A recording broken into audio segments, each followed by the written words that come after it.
Et salut les rôlistes et bienvenue dans cette nouvelle vidéo YouTube. Je reviens pour vous parler du jeu de rôle Avatar Legends avec une deuxième vidéo, une vidéo qui se concentre sur le petit livret Une requête urgente, qui est un scénario disponible en PDF et qui a aussi été livré euh, aux personnes qui ont participé au financement participatif de Avatar Legends, qui est un petit livret de 16 pages environ qui contient un one-shot très pratique pour découvrir l'univers et le système et qui est accompagné de 4 pré-tirés.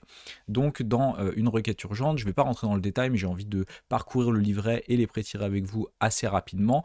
C'est un one-shot qui se déroule à l'ère de Roku, donc avant la guerre de 100 ans, et c'est un one-shot qui est facilement jouable en 3 heures, j'ai envie de dire, entre 2 et 4 heures, mais plus probablement 3 heures.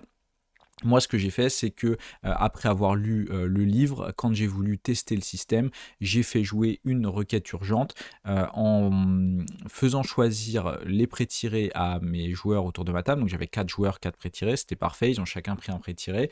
Et ensuite, je leur ai fait jouer une petite aventure qui se déroule dans le passé de ce one-shot-là, une petite aventure de 1 heure, 1 heure et demie, où l'idée c'était simplement d'expliquer un peu le système via une petite histoire et de préparer le one-shot. Donc ils avaient déjà leur pré-tiré, ils avaient déjà leur background, mais on savait que c'était une sorte de flashback, on va dire une histoire qu'ils avaient déjà vécue, et durant laquelle ils allaient pouvoir rencontrer Sir Ryoshon, qui est un des PNJ du one-shot, et que j'allais pouvoir commencer à amorcer certaines choses, ainsi que certaines dynamiques de groupe, avant de vraiment rentrer dans le one-shot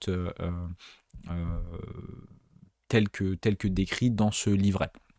Donc globalement, moi, ce que j'ai fait, c'est que ça nous a pris 2 soirées, 2 soirées de 3 heures, 3 heures et demie. Une première soirée où on a eu le choix des pré-tirés, l'explication des règles et une petite partie d'1 heure, 1 heure et demie où j'ai improvisé des choses pour faire une rencontre des personnages avant ce one-shot. Et une seconde soirée où on a dû jouer environ 2 heures et demie, 3 heures sur le one-shot, une requête urgente. On a fini un petit peu vite. Je pense que si on avait fait un gros combat sur la fin et qu'on avait pris le temps, on aurait facilement pu pousser sur 3 heures et demie, 4 heures de jeu, mais on a pris le parti de s'arrêter assez rapidement pour des raisons d'organisation. Mais donc voilà, je pense que c'est facile de tenir 3-4 heures de jeu avec ce supplément, sans compter le choix des pré-tirés et l'explication des règles.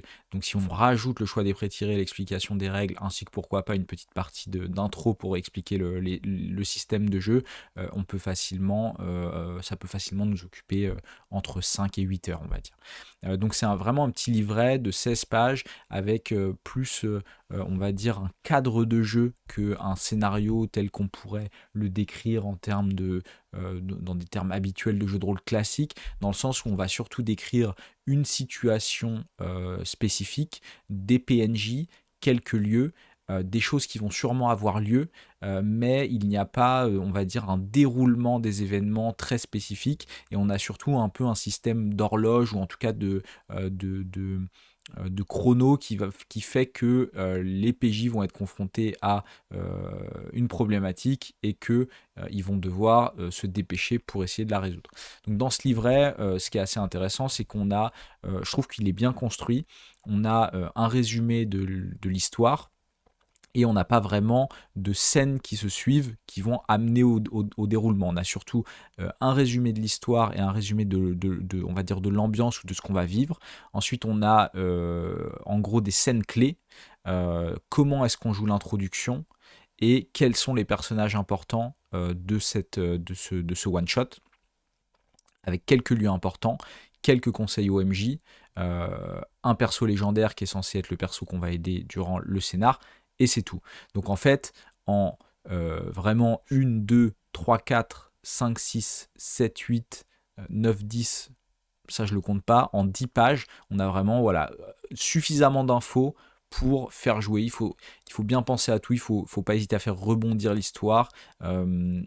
C'est du Powered by the Apocalypse, donc de toute façon, ça sert à rien de prévoir en détail énormément de choses. Les manœuvres vont souvent bouleverser la narration, mais globalement, un scénario plutôt intéressant à faire jouer. On s'est bien marré, ça m'a pas trop, ça n'a pas été trop difficile de le préparer et de le faire jouer. Plutôt un bon scénario. Et donc ce scénario, il est accompagné de 4 pré-tirés. Je trouve que ces pré-tirés sont déjà intéressants, bien construits, et qu'en plus les visuels sont chouettes. Moi j'avais la chance de les avoir reçus en version imprimée en plus, avec le financement participatif. C'est vraiment cool de pouvoir donner cette feuille à chaque joueur. Moi, comment j'ai fait la chose, c'est que j'avais la feuille du pré-tiré, plus une feuille recto verso avec les résumés des règles, donc d'un côté le résumé des manœuvres, de l'autre côté le résumé des combats, plus une feuille recto verso où en fait j'ai réimprimé le livret de personnage ou la fiche de personnage pour chacun des persos, pour qu'ils puissent facilement cocher des choses, écrire des choses sur leur feuille de perso sans avoir à utiliser la belle impression que j'avais. Mais si vous imprimez ça, de toute façon vous pouvez directement donner ça à vos joueurs et qu'ils écrivent dessus. Donc ces 4 pré-tirés, ce qui est intéressant, c'est qu'ils sont connectés entre eux. Certains se connaissent, il y a déjà un petit peu des interactions, même si on laisse beaucoup de liberté et de possibilités différentes en termes d'interaction entre les PJ. Mais aussi, ce qui est très chouette, c'est que ces personnages joueurs, ces pré-tirés, sont connectés au scénario Une requête urgente, ou en tout cas certains de ces personnages joueurs sont connectés à un des PNJ importants, ou alors à une des thématiques importantes du scénario. Donc ça apporte assez vite une certaine profondeur au one shot, et ça permet au PJ, aux joueurs, de s'impliquer assez facilement dans l'intrigue, on va dire. Je pense que c'est un point qui est important quand on crée un scénario d'introduction et qu'on le lie à des pré-tirés. Les pré-tirés, pour moi, ne doivent pas juste être des valeurs chiffrées. On doit faire en sorte de créer des personnages qui apportent quelque chose à l'histoire, et pour lesquels l'histoire apporte quelque chose, pour être sûr qu'il y ait une forme de connexion entre le one-shot que l'on écrit et les pré-tirés que l'on va proposer avec cette histoire, pour que ça facilite l'immersion et ça facilite on va dire le lancement pour les joueurs, l'envie de participer au scénario, et un petit peu l'excuse ou la raison pour laquelle le joueur va faire en sorte que son PJ s'intéresse à l'histoire et rentre dans l'histoire. Donc les 4 pré-tirés qu'on a, c'est Nianchi l'audacieuse qui maîtrise l'air, Ezra le marteau qui maîtrise le feu, Boin le gardien qui maîtrise la terre, et Zibi la fripouille qui maîtrise l'eau. C'était vraiment un très chouette one shot. On a un petit peu galéré sur le premier combat. Le deuxième combat a été plus fluide mais assez court. Ça s'est fait en 2 passes d'armes, peut-être 3, 2 passes d'armes il me semble. Donc ça donne assez envie d'explorer un petit peu plus ça. Le vrai chouette retour qu'on a eu au test d'Avatar, c'était surtout tous ces trucs liés à la balance et au principe, qui en fait très rapidement apportent du jeu et de la narration. L'un des points, on va dire les 2 points difficiles à prendre en main, l'un de ceux-là pour moi est la manœuvre conseillée et réconfortée, qui permet de potentiellement réduire la fatigue et les états de nos alliés.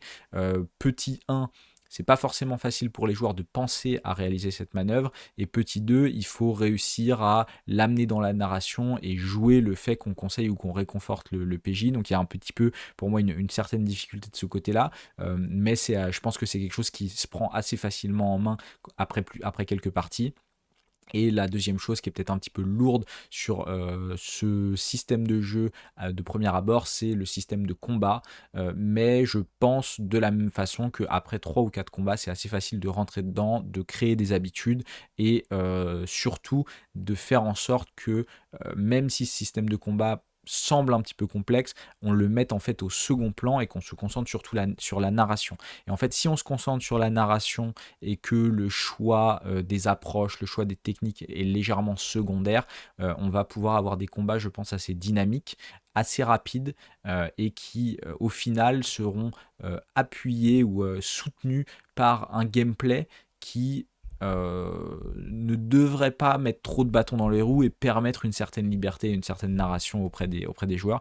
Mais ça, je pourrais vous le confirmer que dans quelques parties, puisqu'on va lancer, suite à ce test, on va lancer une petite campagne. J'aurai l'occasion de refaire jouer Avatar Legends sur quelques parties, donc je pourrais vous dire si mon ressenti se confirme et qu'au final, après quelques parties, le combat est assez fluide. Voilà pour une requête urgente, je reviens assez rapidement avec une autre vidéo sur les règles un peu plus en détail et aussi peut-être vous parler de cette courte campagne que je vais lancer. En attendant, je vous souhaite bon jeu et vous dis à bientôt.